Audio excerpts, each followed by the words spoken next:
All I can say is that the fake news just doesn't get it, do they?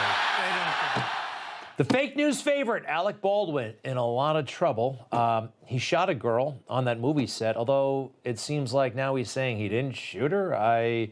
Anyway, the big interview tonight with the fake news guy, George Stephanopoulos. They're treating it like it's a pretty big deal. I guess it is, maybe. Take a look. She was someone who was loved by everyone who worked with and liked by everyone who worked with and admired.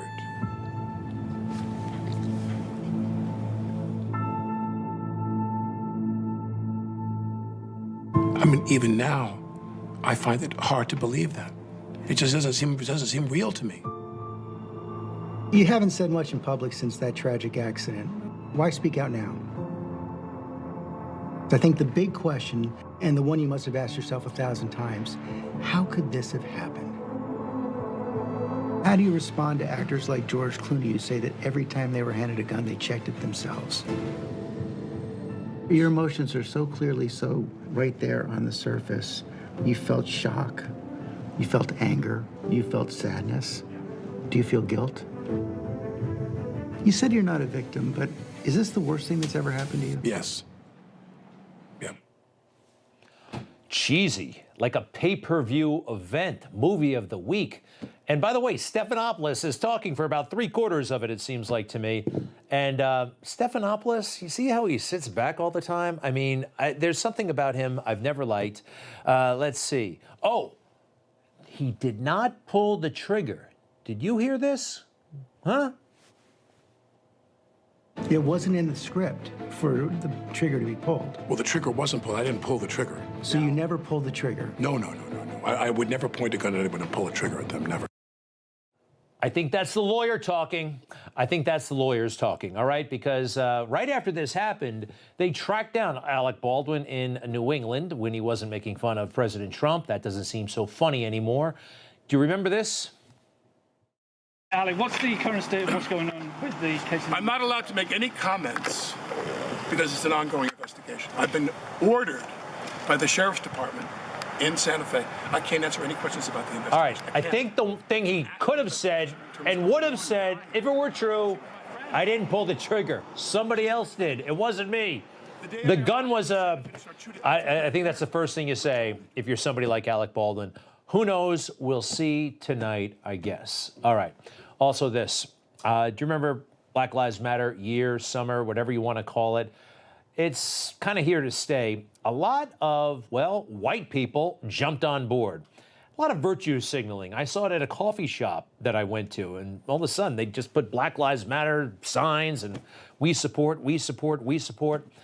I don't think they knew what they were supporting, because if you look at the Black Lives Matter ideology, parts of it are pretty ugly, anti-American, anti-family, but they went all in because it was fashionable. Well, Black Lives Matter is not returning the favor. It's Christmas time. A lot of people going shopping. Small businesses are selling stuff, big businesses. Black Lives Matter put out a statement saying, don't shop at white-owned businesses, shop at black-owned businesses, calling out white supremacy. Let's see, we're dreaming of a black Christmas. That means no spending with white companies from November 26th to January 1st, 2022.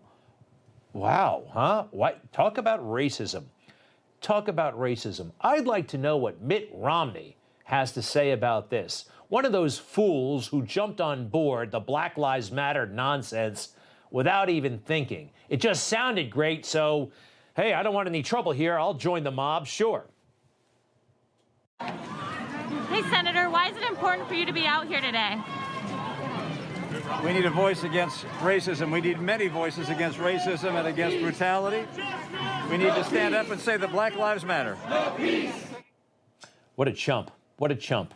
We're all against racism, all right? And that's why I'm not affiliated with the Black Lives Matter organization or movement, all right? He did it because it was the thing to do. And by the way, the fact that there are churches that still have these silly banners on because maybe they believe the nonsense. I don't think they do. I don't think they've actually looked at the website, looked at the history of this organization and the corruption of its leadership.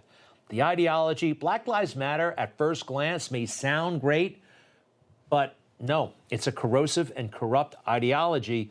Remember, they are against the nuclear family. Mother, father, right? They don't like that.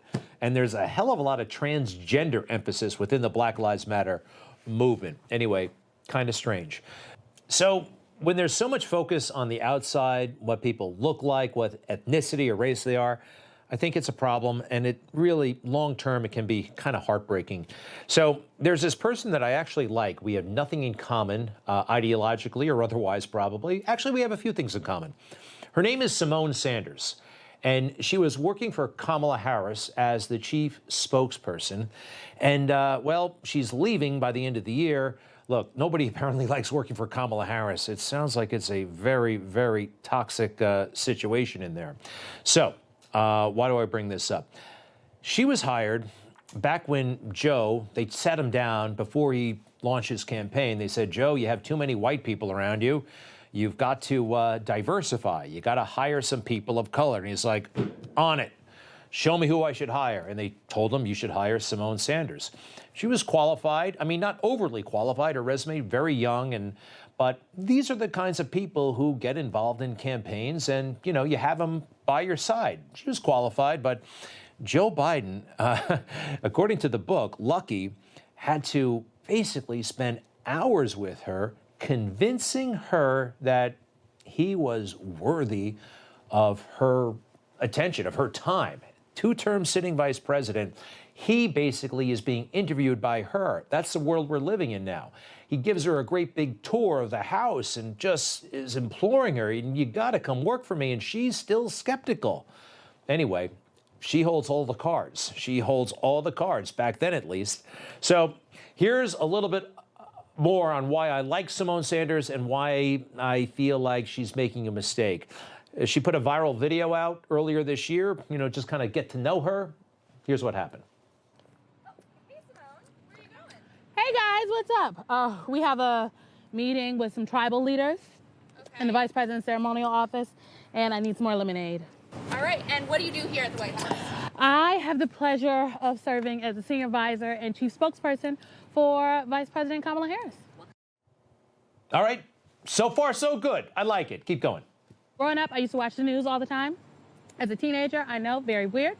And I used to think when sitting there watching the news, why are they saying it like this? Strange thing to think, and I often thought it around politics. And then I realized later on that politics isn't anything but a bunch of people who get in a room and decide what the messages are, and then they tell a bunch of other people how to communicate those messages through events, through press, through all kinds of things. All right, well, so the latter part about the politics is just saying what you're going to do, just saying stuff. A lot of Democrats actually think that's what politics is. But earlier she said when she was a kid, she really liked the news, and that was kind of weird. And you know what? When you're a kid, back when she was growing up and back when I was growing up, it was weird to be a kid and watch the news. I did it too. I read the newspaper in the library at school during lunch. I like her for that. But this is where it takes, I think, an unnecessary turn. I realized the people in that room didn't look like me, okay? Not a lot of them, at least. They weren't young. They weren't bald black girls from Nebraska. They weren't from the Midwest. So that's what got me interested in politics. And now I work at the White House. Didn't look like me. I can't stand that phrase, didn't look like me. Nobody looks like anybody, all right? And we're all human beings. That's good enough. You know, does that make sense? I just wish that people would focus more on what's on the inside and not what's on the outside. And nobody looks exactly, everybody's different, right? Don't you agree? I hope so. Hey, I'm Rob Finnerty. Thanks for watching. If you enjoyed this video, please join the conversation in the comments below. Don't forget to subscribe, too. Hit the bell icon to be alerted to breaking news. And remember, there's a whole lot more on Newsmax TV, America's fastest growing cable news network. Newsmax TV, we're real news for real people.